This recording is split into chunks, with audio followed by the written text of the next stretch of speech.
Então, Jesus, esperança sempre. Então, falar de Jesus é buscarmos, então, a nossa grande referência, como ela acabou de fazer uma página com o texto de Paulo e a reflexão de Emmanuel, através de Chico Xavier, que são sempre indagações aos nossos sentimentos sobre essa figura, que é um marco na nossa história, principalmente a história em termos de registros. Então, como o norte dessa manhã, onde fui buscar alguma coisa, um conteúdo para trazermos sobre Jesus, o livro Pelos Caminhos de Jesus, pelo Espírito Amélia Rodrigues, e através da psicografia de Divaldo Pereira Franco. Então, o que nos conta Amélia com essa preparação? Que para ele vir e para a missão que ele teve, além de Emmanuel também, a caminho da luz, ter nos revelado da responsabilidade de Jesus sobre o nosso planeta, que desde quando, isso já é em Caminho da Luz, essa citação muito importante, desde quando uma nebulosa incandescente desprendeu-se do Sol e rolou pelo universo infinito para começar as primeiras acomodações de uma crosta incandescente para hoje nos abrigar, Jesus já acompanhava. E depois ele volta em missão para então trazer as suas pregações, seus ensinos. Então Emmanuel nos revela dessa maneira. E Amélia Rodrigues, Pelos Caminhos de Jesus, já nos fala um outro movimento, uma outra providência muito interessante. Para ele vir e habitar, recomeçar o trabalho em terra, foi necessário então preparar aquela região aonde ele habitaria, porque ele nasceu na Judéia, aquela região toda que nós conhecemos chamada Oriente Próximo. Temos o Médio e o Oriente, mais para cá que o Oriente Próximo. Mas foi necessário lá naquela região trabalhar com aquelas criaturas, aqueles povos que ali habitavam. Então primeiro foram retirados os filísteos, que é a região da região onde eles viviam, o local, para então chegar uma grande comitiva que era dos hebreus, que é um povo monoteísta, com crença no Deus único, ou seja, para começar a trabalhar uma região, uma cultura, para então quando Jesus chegasse de fato com a sua missão, já estivesse um pouco melhor, um pouco, que ele ainda nasceu num movimento de muita efervescência, estava Herodes, o tetrarca, comandando com muitos rigores, com muito pulso, os romanos dominando aquela região. Então imaginemos quantas inquietações que hoje nós acompanhamos pela mídia, lá na região agora, Oriente Médio, imaginemos há mais de 2000 anos. Então foi feita uma acomodação em termos de cultura, de pessoas, para ele poder chegar. Então quantos foram retirados? Inclusive essa região, como já explicado, para chegar os hebreus e começar então o grande povoamento. Então retirou uma raça, os filisteus daquela região, e entraram os hebreus. Então isso é só um detalhe de notícias históricas que a Amélia Rodrigues nos conta, é muito interessante destacar isso, para então como está revelado a grande luz se fazer. Então chega Jesus e começa todo o seu trabalho messiânico, como é o nosso tema. Que esperança é essa que ele trouxe? Qual o trabalho então que ele se destinou? Como diz Kardec, capítulo 1, não vim destruir a lei do Evangelho segundo o Espiritismo, Jesus não foi apenas um simples legislador moralista. Ele veio mais. Ele veio trazer ensinamentos, verdades que tocassem. Então ele começa principalmente um grande trabalho inicial, ou seja, recrutar aqueles que estariam com ele para lhe ajudar, porque ele não trabalharia só. Um líder e, logicamente, seus liderados. Ele começa a fazer um trabalho de buscar homens simples, homens rudes, mas vendo em cada um o potencial para lhe ajudar. Com as inquietações, com os medos, como nós sabemos, que é tão claro, tão divulgado, o temor de Pedro, um homem tão forte, tão bravo em termos de trabalhos da pescaria, da pesca, mas que o renunciou, renegou, porque temeu. Mas Jesus vendo ali um potencial de quem poderia trabalhar como Pedro fez depois. Então ele começa a trabalhar com essas pessoas, esses 12 homens simples, pescadores, que deixam suas tarefas, e um comprador de impostos, que é o Levi, que se converte em Mateus, e se junta então para fazer todo esse trabalho. Então nós colocamos aqui os textos, 4 palavras, que é a síntese do que ele fez, do que ele nos deixou como um grande mestre. Então nós vamos ver os ensinos primeiro. Como que ele ensinava? Como que ele trabalhava como um mestre? Ele buscava então as pessoas, os movimentos, ou algum acontecimento de alguma maneira para ali então ele ensinar alguma coisa, transmitir uma informação, porque tudo foi falado, ele não deixou nada registrado. Só os evangelistas depois nos brindaram com os textos. Mas tudo foi de uma maneira então simples, didática e aproveitando sempre um momento, a hora, o cotidiano, o acolhimento principalmente. E é muito bonito quando ele destaca, e os evangelistas narram, e outros escritores, como no caso escritores espirituais como Amélia Rodrigues, Joana de Anjos, ele buscou muito a rotina de uma família. Então nós temos um outro livro, que particularmente eu gosto muito, chamado Jesus no Lar. E o espírito é Neio Lúcio, através de Francisco Cândido Xavier. Então lá são historinhas de como começou este grande trabalho messiânico de Jesus na terra. Então era na casa onde ele se hospedava, que era a casa de Simão Pedro, que abriu as portas para aquele homem lá em Cafarnaum ter onde se hospedar, porque Jesus estava sempre transitando num lugar ou no outro. Mas quando ele chegava a essa cidade, era na casa de Pedro, que ele se hospedava e se instalava, e foi lá que ele abriu a ideia de conversar com círculos de pessoas, ensinando-as sobre verdades morais. Então ali teve o início o primeiro evangelho no lar, segundo Neio Lúcio, e são todas essas histórias que nos servem de ensino. Então de uma delas escolhemos uma que ela é bem profunda, simples até, mas ela é bem profunda na essência que ela nos quer passar. Então chamada A Caridade Desconhecida. Então vamos ver o que Jesus nos ensinou com o assunto do dia a dia para expressar a todos o que é a verdadeira caridade. Então como se chama, como que trata essa narrativa é a seguinte: eles, os discípulos, sempre muito preocupados em ser caridosos, em serem aqueles homens bons, porque eles entendiam muito a caridade no aspecto papel, material, objeto, utensílio, ou seja, doar, fazer a parte sempre material. E era essa parte, ou essa imagem, que eles tinham como a verdadeira caridade. Então, sempre pensando, eu tenho que dispor de alguma coisa, eu tenho que dar alguma coisa para ser o caridoso.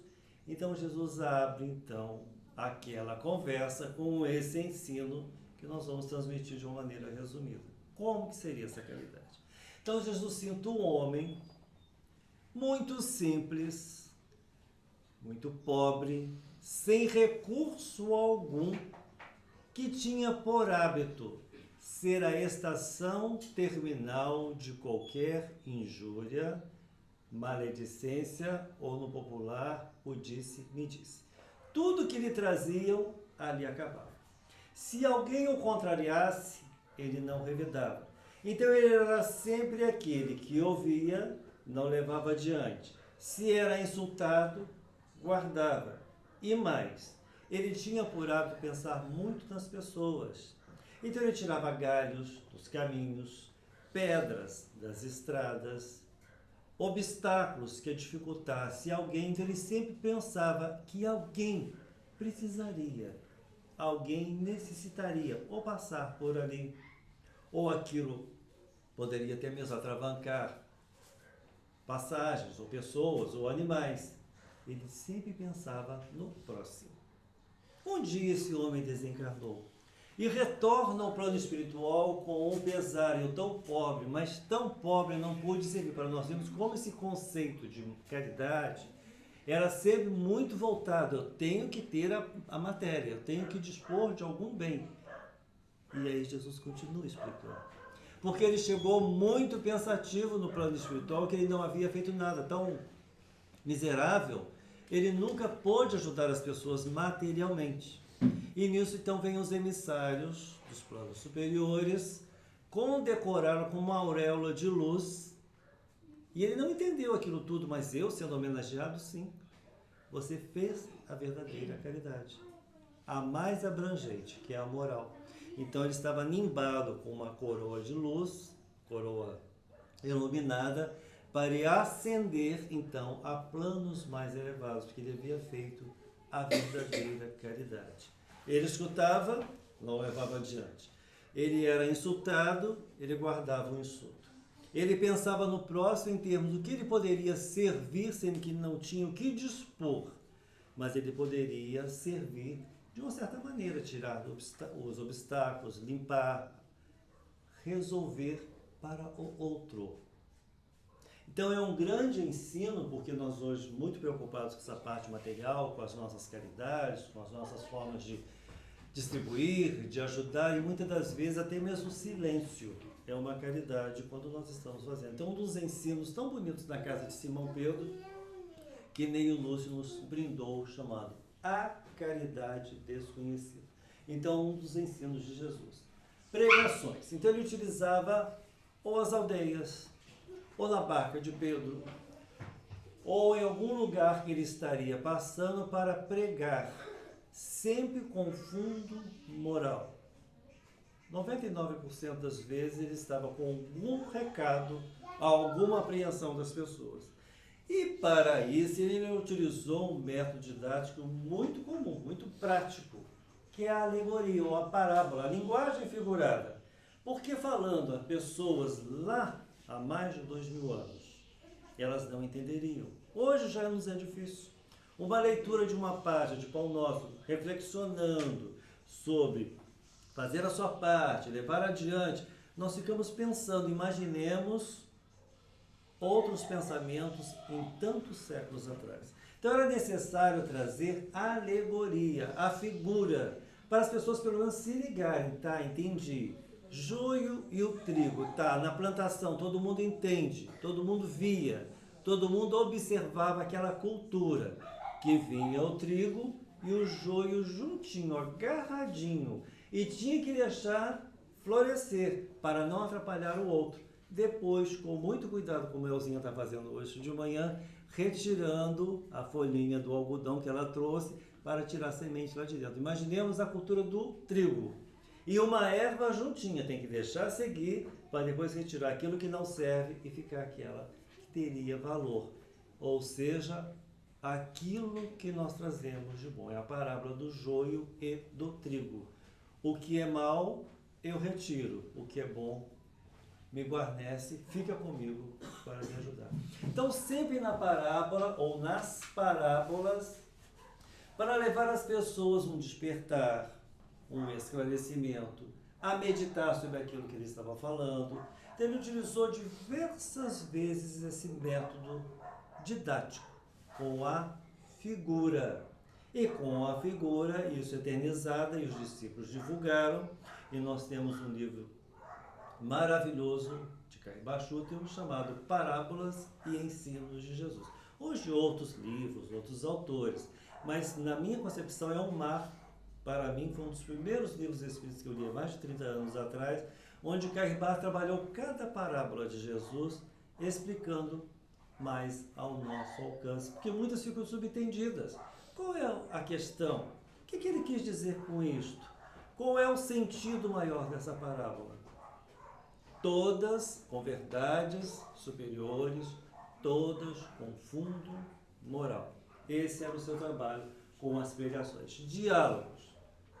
Nós tivemos vários momentos onde ele buscava um ou outro, mas o marco para a sua época, para as divulgações, e João é o único evangelista a narrar esse encontro, é quando ele encontra com uma mulher, fato incomum para a época, e uma conversa de um homem de um outro tribo, no caso nazareno, com a mulher do grupo dos samaritanos. Quando ela vai ao poço de Jacó buscar água ao meio-dia, e encontra com aquele homem que estava lá esperando os discípulos que haviam ido da cidade buscar alguma coisa. E ela vai retirar a água do poço e Jesus pede de beber.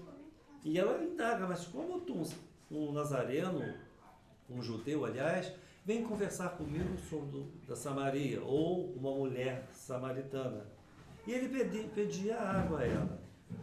E ela, com o jarro que ela vai buscar naquele poço, ele fala a ela que seria uma água maior, a água viva. Mas que água é essa, Senhor?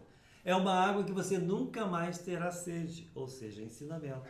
E aí ela continua conversando com ele. Vejo que és um profeta. Então ele começa a conversar com ela e aí ele desvenda um detalhe particular que só ela sabia.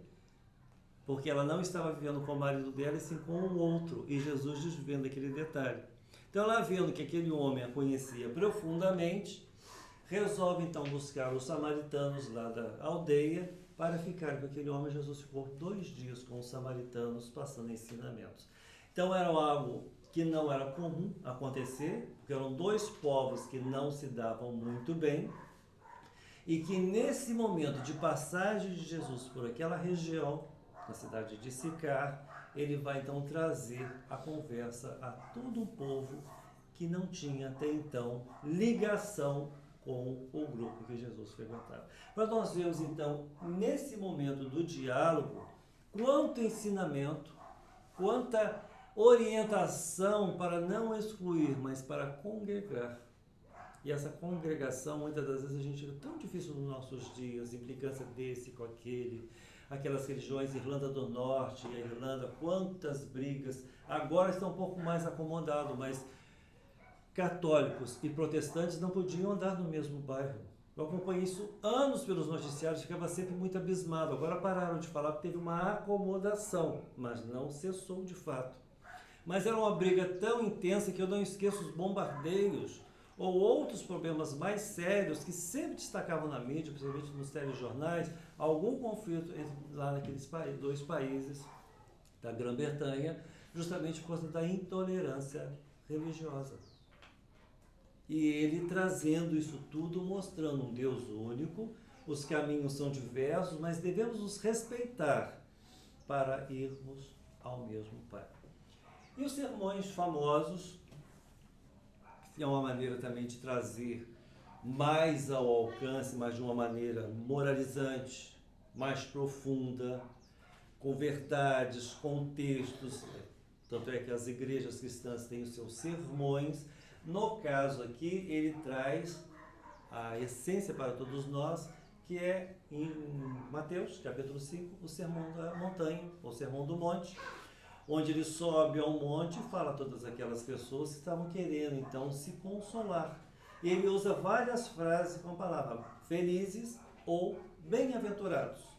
Ou de uma maneira ou de outra, ele estava consolando todas as pessoas que sofrem, que padeciam fome, que estavam desesperadas, angustiosas ou queixosas, porque havia algum alento, alguma maneira de entender.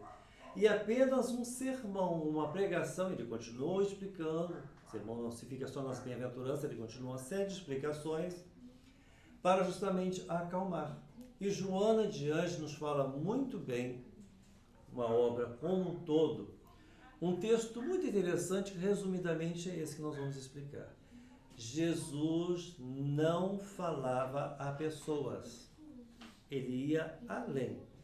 Jesus falava para o Espírito, porque ele sabia que as suas palavras eram tão fortes, tão verdadeiras, que elas ficariam. Daí ele ter prometido o Consolador, que hoje o Espiritismo que nós estamos buscando novamente, tudo isso, essas essências organizadas por Allan Kardec, com a assessoria dos Espíritos Superiores, esses textos de Jesus, mais ao nosso alcance, ainda limitado por causa das nossas imperfeições e inferioridades, mas podendo hoje absorver tanto texto daquela época, tantas verdades como essa que nós estamos fazendo nessa manhã, principalmente da citação do sermão. E aí nós temos o sermão do cenáculo, nós temos outro momento que ele estava em fase já de despedida e ele faz todo um alerta que ele estaria partindo, que ele não ficaria mais com as pessoas, que estaria terminando a sua estada terrena. Ou seja, dos 4 momentos, todos com alertas ou advertências a todos nós, espíritos e mortais.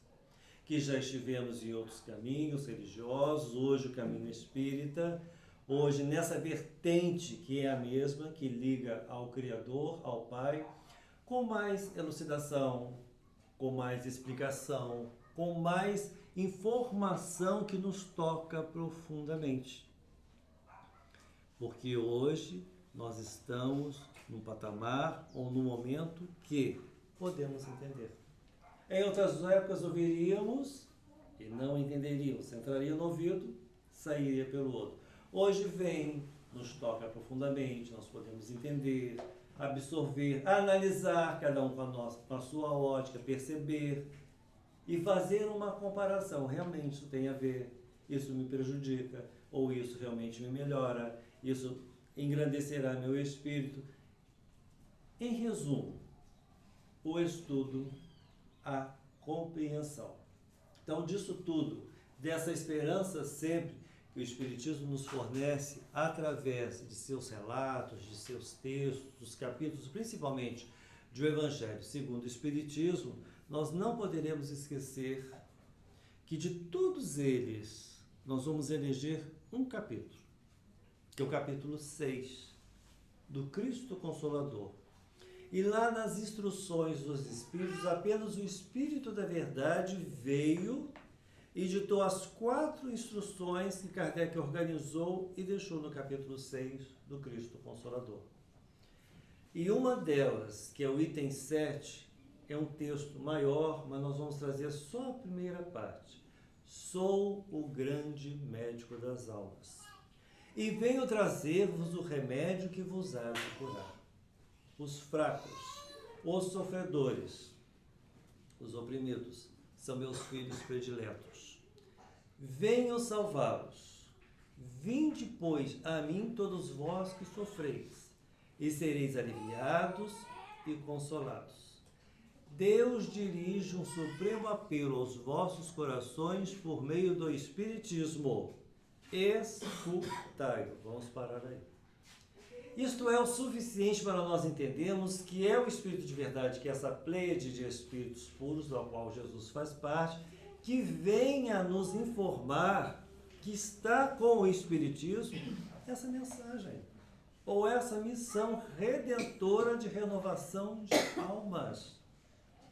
Então é muito importante nessa manhã, em uma casa espírita que nos acolhe há tantos e tantos anos, quase 15 anos, estamos vindo aqui na Casa Espírita Irmã Paula, ou em outras casas espíritas que nos acolhem, com as palestras, com as divulgações, ou com os nossos estudos privativos, como estamos na Associação Espírita Estudantes da Verdade há 30 anos, lá estudando, trabalhando lá dentro daquelas ambiências, com o apoio inenarrável de Francisco de Paula Vitor em nossas vidas. Quantas histórias, quantos movimentos de pessoas que lá, como está aqui Gilberto, Elzinha, Thaís, pessoas que estão sempre lá na casa, estamos há tantos anos, quantas histórias que naquele último domingo que você estava lá, Gilberto, você não pode imaginar o que aconteceu. Então, em resumo, a casa que abre a porta para acolher, aparece um casal pedindo ajuda. Mas não era ajuda material. Eles queriam conversar. Então, por isso que a casa, como Gilberto prontamente se prontificou e resolveu e me chamou, e era um casal que passava e que viu uma porta aberta. E sabia que era uma casa espírita. E aí, fui conversar, mas não era a parte material, não. Nós queremos conversar.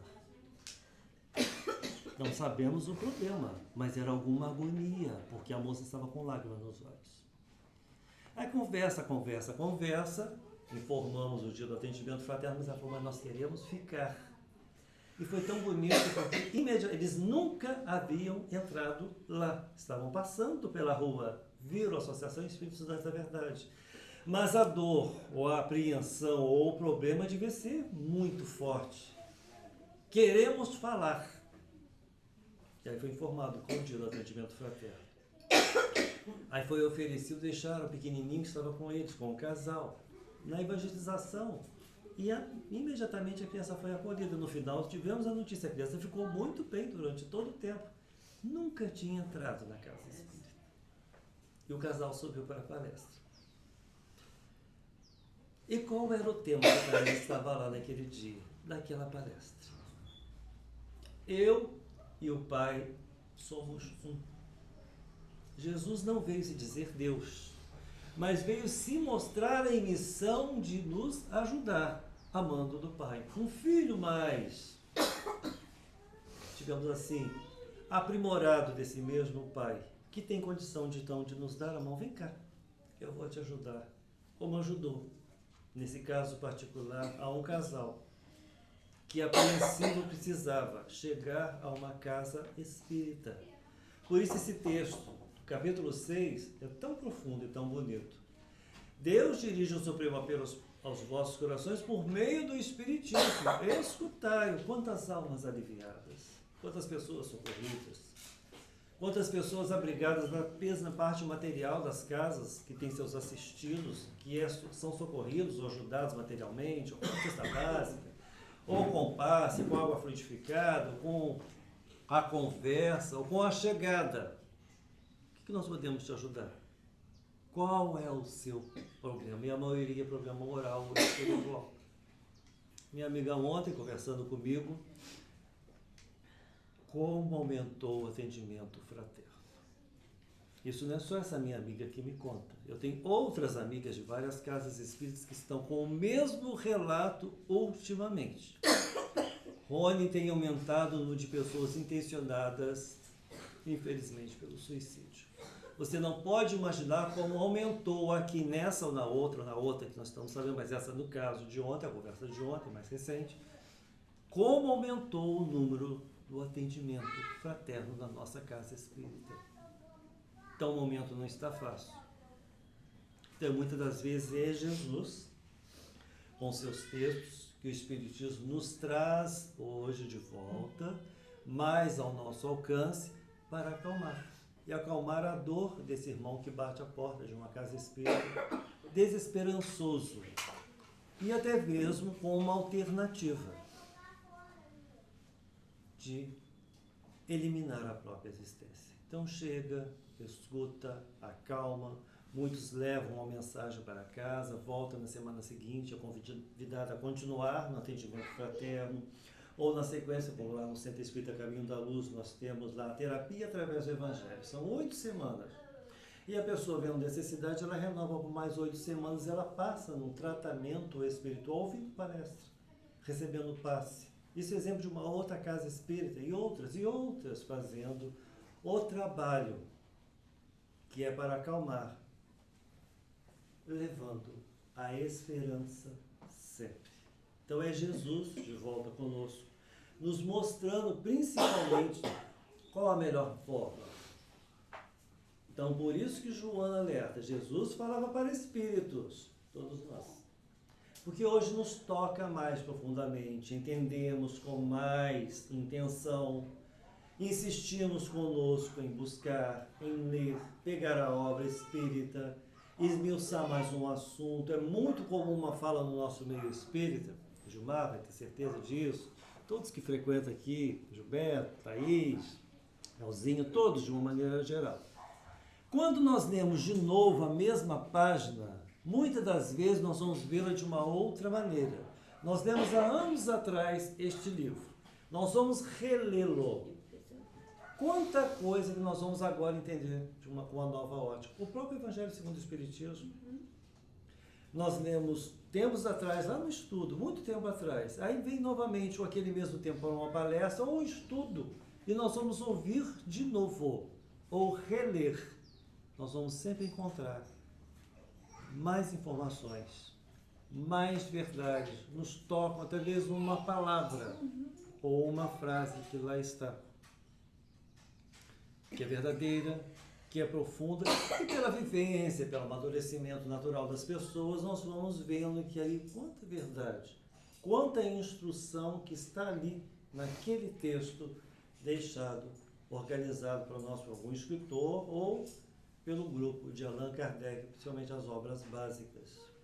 E tudo isso com a informação que Jesus deixou para nós nos seus tempos e nos dias atuais, pelos nossos amigos espirituais.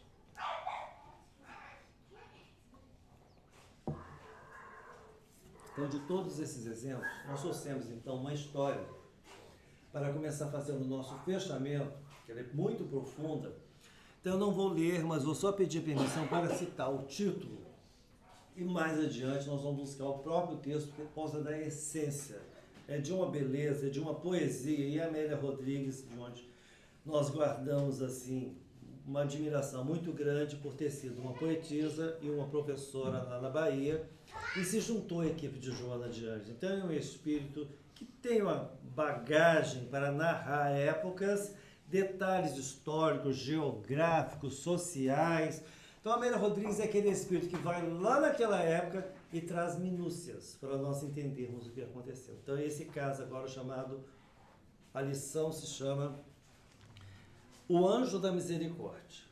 Então Jesus, naquele momento derradeiro, crucificado, todo envolvido para o semblante dos homens, em sangue, em sofrimento, em dor, com a coroa de espinhos, os cravos que haviam lhe pregado na cruz. E naquele quase momento derradeiro, quer dizer, não estava praticamente concluída a sua estada terrena, aparecem 3 entidades espirituais, não aos olhos dos homens, só de Jesus. Então, segundo Amélia Rodrigues, eram vultos, ou, vamos colocar assim, imagens ou aparições de espíritos que animaram corpos femininos, vamos colocar assim, só para entendermos, não eram mulheres, mas entidades femininas, vamos colocar dessa maneira.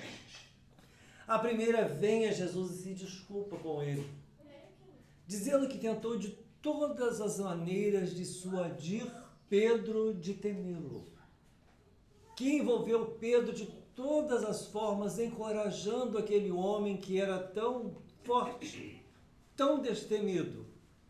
Mas naquele momento que ele negou Jesus por 3 vezes, ela estava do lado de Pedro, tentando animá-lo, mas não conseguiu. Não conseguindo, se viu então praticamente com o trabalho perdido, mas ainda não perdendo toda aquela força, toda aquela determinação que ela tinha. Então ela pedia a Jesus para segui-lo e acompanhá-lo. E ela vai e se apresenta: eu sou a fé. A segunda entidade também se apresenta, Jesus naquele momento, continuando, todo aquele semblante de sangue, de dor para os olhos dos homens, mas o Espírito em missão, fazendo tudo aqui, transmitindo todo aquele momento derradeiro. E ela vem também e se justifica: mestre, eu estive também tentando ajudar Judas todo o tempo, e não foi possível, tentando eliminar da ideia dele de não se matar pelo engano que ele havia cometido em te entregar aos soldados, ou a negociar a sua vida para ele sim resolver uma questão social. E eu tentei todo o tempo e não consegui. Inclusive o acompanhei no seu momento final, quando ele se amarrou uma figueira muito seca, e lá ele terminou aquilo que ele acharia que seria o final de sua vida para adentrar no mundo como espírito no processo pelo suicídio. Então vem essa entidade se lastimando e pedindo para acompanhar Jesus e se apresenta: eu sou a esperança. E a terceira também se junta, que eram 3, e vem rogar a Jesus e dizer ainda do seu pesar, de todas as pregações, de todas as épocas que ela estava junto com o mestre, vendo ele de uma forma caritativa, ajudando as pessoas, eliminando problemas, acalmando um, ajudando o outro, e todos os desprezaram. E ela sempre de uma maneira compassiva, acompanhando, distribuindo, acolhendo, ajudando, e todos desprezaram aquilo tudo, ignoraram todos aqueles trabalhos e o deixaram só para ser crucificado pelo poder da época, o poder temporal, o poder que imperava, que eram os romanos. E ela também pedia renúncia ao seu trabalho pedia para acompanhá-lo e se apresenta. Eu sou a caridade. Então, a fé, a esperança e a caridade. As três. Mas uma quarta entidade também se manifesta. Só que essa vem mais próxima, mais iluminada e fica do lado de Jesus. E com ela, então, Jesus conversa. Porque as três vieram apenas dar os seus depoimentos, seus desabafos, talvez os seus descréditos por terem havido, muitas das vezes, errado. Então, Jesus agora fala a essa entidade, que nós vamos pedir a permissão para ler o texto pela essência de Amélia Rodrigues, e essa entidade é a misericórdia. E Jesus diz a misericórdia, que essa última entidade que se aproximou dele e com ela ele conversou. As três anteriores, repetimos, ele apenas ouviu as suas lástimas. Ele diz assim a misericórdia: fica no mundo, levando contigo a fé, a esperança e a caridade, em meu nome, para que os homens que me conheçam ou não, possam ter minoradas as suas dores e penas, evitando quanto possível as desventuras sob o palio do meu amor, que permaneçam sem cansaço, nem desânimo, até a consumação do século, como luzes acesas apontando rumos infelizes. Então, imediatamente, as três entidades, que são as três virtudes teologais, fé, esperança e caridade, se abraçaram à misericórdia. E há um momento derradeiro quando Jesus diz: Pai, entrego-te o meu espírito, tudo está consumado. E Amélia Rodrigues então termina seu texto, o anjo da misericórdia, relatando a todos nós então qual é o trabalho do anjo da misericórdia. Então, nós vamos ler para não perder então essa beleza da poesia de Amélia Rodrigues. A partir daquela hora, quando as dores atingem o máximo de intensidade nos corações humanos, quando a hidra da guerra ceifa milhões de vidas indefesas, quando a amargura domina, esmagando os sentimentos, quando a vida parece sucumbir e todos os acontecimentos se apresentam com funestas perspectivas, o anjo da misericórdia envolve as criaturas, deixando aqui e ali, neste e naquele coração, a chama da fé que reanima, ou a pulsação da esperança, que renova e encoraja, ou as mãos sublimes da caridade, que sustenta e liberta em nome do amor infinito do Cristo, que não cessa jamais. Por isso que então, nesse tema de hoje, Jesus, Esperança Sempre, foi a nossa história escolhida para fazer esse apontamento final do nosso tema dessa manhã, Jesus, Esperança Sempre, que muitas das vezes é isso que nós percebemos. Falta fé, outras vezes nos falta esperança, outras vezes somos faltosos com a caridade, que ainda entendemos que tem que ser material e não é. Então, para isso tudo, muitas das vezes entra essa complacência ainda maior de todas, a misericórdia que o Pai maior tem por todos nós. Por isso destinou Jesus, para nos alertar. Então, misericórdia é justamente ter o entendimento do atraso, daquele que ainda não entendeu, daquele que não desperta, ó tu que dormes. Lição tão bonita essa manhã, parece que foi combinado, não foi, que eu tenho certeza que é sequencial e o tema já estava lá, eu lá com o meu estudo, você com o texto aqui do Pão Nosso. E foi um daqueles que a princípio estava perseguindo. Então, quando ele vê uma grande luz nas areias lá, indo para Damasco, ele tem um reencontro, primeiro com ele, depois com o Cristo, e se transforma em Paulo, antes Saulo. Aquele que combatia, depois o que divulgaria, aquele que ele queria eliminar e jamais conseguiria, porque Jesus é mais. É isso tudo que nós estamos trazendo nessa manhã, inclusive para os algozes, inclusive para os detratores, e todos que o perseguiam, e não o entendem, porque ele é mais, como diz Amélia Rodrigues. Ele veio para justamente organizar um mundo sob sua guarda e vigilância.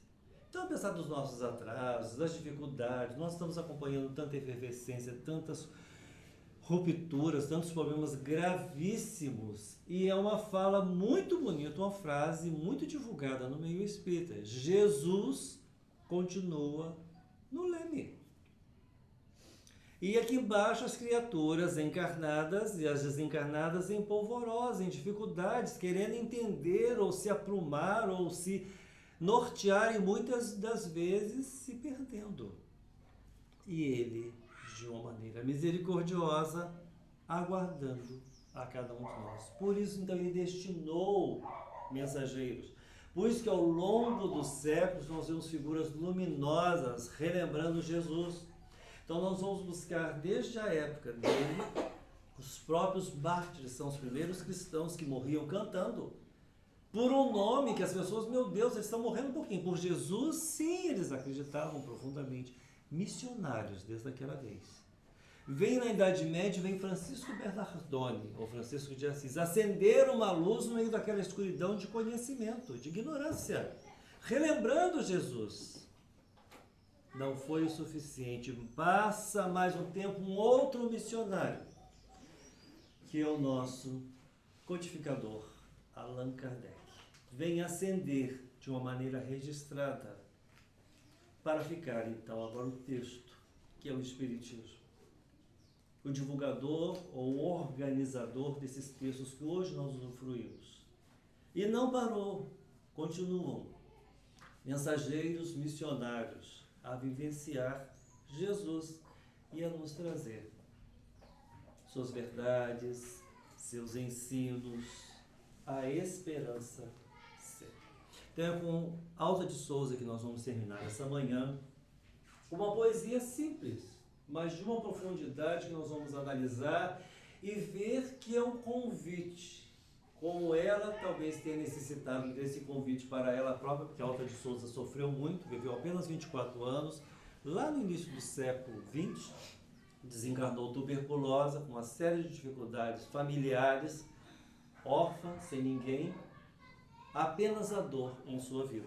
Mas não é uma poetisa, deixou um único livro chamado Hortô, reconhecida por Olavo Bilac, ou seja, renomada no meio dos poetas, mas ali ficou porque ela era lá do Rio Grande do Norte. Mas em espírito se juntou a outros, e entre ela e a outra é Carmen Cineira, a outra é Marta, mas não está identificada se é espírito de um homem ou de mulher.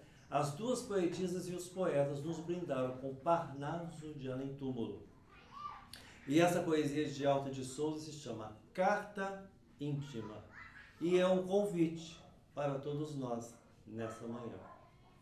E Alta de Souza nos diz assim, através de Chico Xavier: escuta, meu irmão, pelo caminho da miséria terrestre há muitas dores, muito fel, muito espinho, entre falsos prazeres tentadores. Há feridas que sangram, há pavores, de órfãos sem lar, sem pão, sem carinho. Confortemos os pobres sofredores, almas saudosas do celeste ninho. Jesus há de sorrir com teu sorriso, quando faças no mundo o bem preciso, pelo que sofre em desesperação. Todo bem que plantares nessa vida, há de esperar tua alma redimida nos caminhos de luz e redenção. Então, em síntese, foi o que ele trouxe, o que ele apregoou, que é uma palavra só. É o único passaporte para nós adentrarmos condições melhores, que é a caridade, que é o bem preciso que se faz nessa casa ou numa outra casa espírita, que acolhe, que assiste, que educa, levando o uniformezinho ou a roupinha para essas crianças para se envolver no movimento, despertando uma centelha no espírito imortal para o trabalho. E quantos ficam na casa espírita? Quantos chegaram assim pequeninos e se identificaram ou com o canto, ou com a atividade da evangelização, ou com a evangelizadora, ou com as atividades sociais da casa. E lá continuam, ou continuaram, ou continuarão, porque eles continuam chegando.